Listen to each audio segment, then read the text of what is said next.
चलो मित्रों, यशवी किचन में आपनु स्वागत है। આપણે બનાવશું આજે આખા રીંગણાનું શાક। चलो मित्रों, આપણે આ 5 6 7 8 રીંગણા લઈ લીધા છે। હવે આપણે આ રીંગણાને ડીટિયા આવડા કાઢી નાખશું આપણે।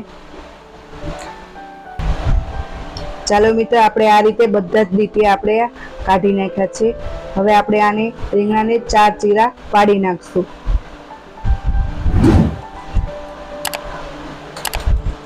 આવી રીતે 4 ચીરા પાડી નાખવાના।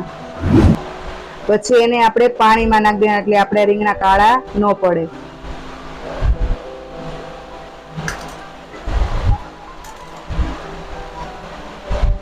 જો આ રીતે બધા જ રીંગણા આવી રીતે કાપી નાખવાના।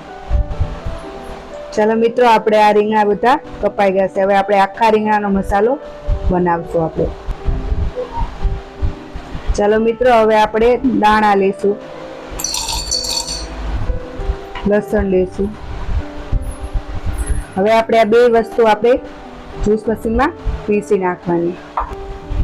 ચાલો મિત્રો, આપણે દાણા અને લસણ આપણે પીસાઈ ગયું છે। હવે આપણે એને બધું હાડકામાં લઈ લેશું।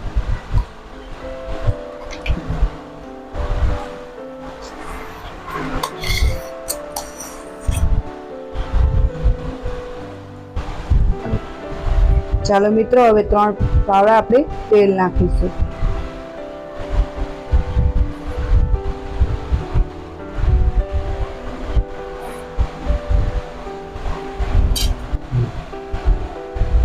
હળદર નાખીશું, મીઠું નાખીશું, ધાણા જીરું નાખીશું, હિંગ નાખીશું, लाल मरचू नाखीशू,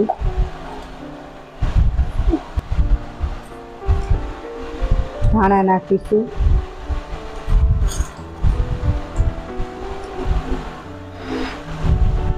खांड नाखीशू। कारण के રીંગણા કડસા લાગે એટલે આપણે ખાંડ થોડીક વધારે નાખવાની, એટલે આપણે શાક કડસું ન લાગે। ચાલો મિત્રો, આપણો મસાલો હવે તૈયાર થઈ ગયો છે। આપણે હવે મસાલો બધો હલાવી નાખશું।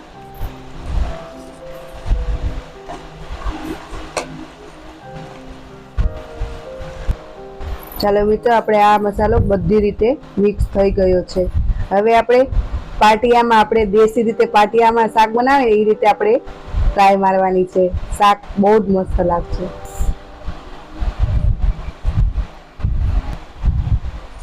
ચાલો મિત્રો, હવે આ રીતે આપણે રીંગણા બધા ભરી લેશું। આમાં મસાલો બરોબર નાખવાનો, એટલે શાક મજા આવે ખાવાની। હવે આપણે આ પાટિયો લીધો છે, એની અંદર આપણે બધા જ રીંગણા મૂકી દઈશું।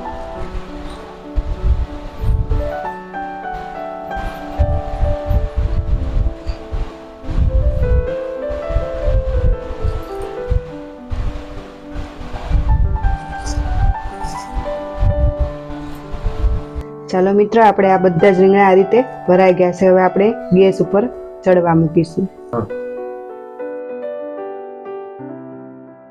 આપણે 2 પાવડા તેલ નાખી દઈશું।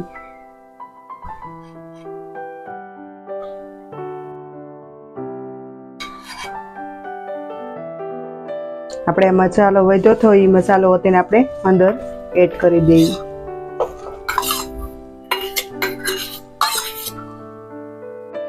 આ રીતે બધા જ રીંગણા આપણે હલાવી નાખશું।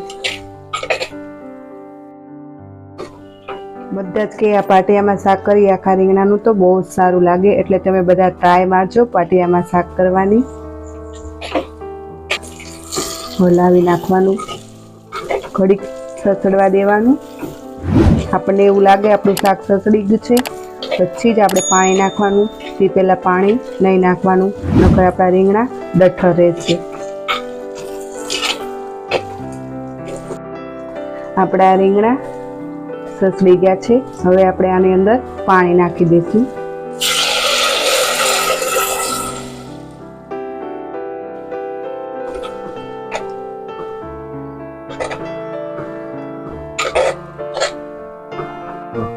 જો આપણે 1 ગ્લાસ તો પાણી નાખી દીધું હતું। આપણને એવું લાગે કે આપણી ગ્રેવી ઓછી છે તો આપણે થોડુંક પાણી વધારે નાખવાનું। આપણે રોટલા સાથે સોળીને પણ ખાઈ.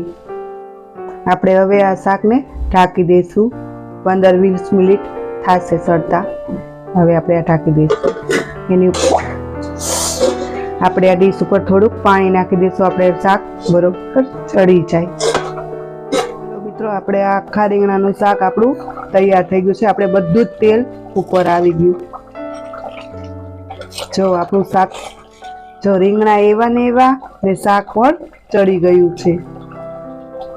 જો બધું જ તેલ ઉપર આવી ગયું. આપણું શાક હવે ચડી ગયું છે. આપણે હવે ગેસ બંધ કરી દઈશું. ચાલો મિત્રો, મારે આ રીંગણાનું શાક તૈયાર થઈ ગયું છે.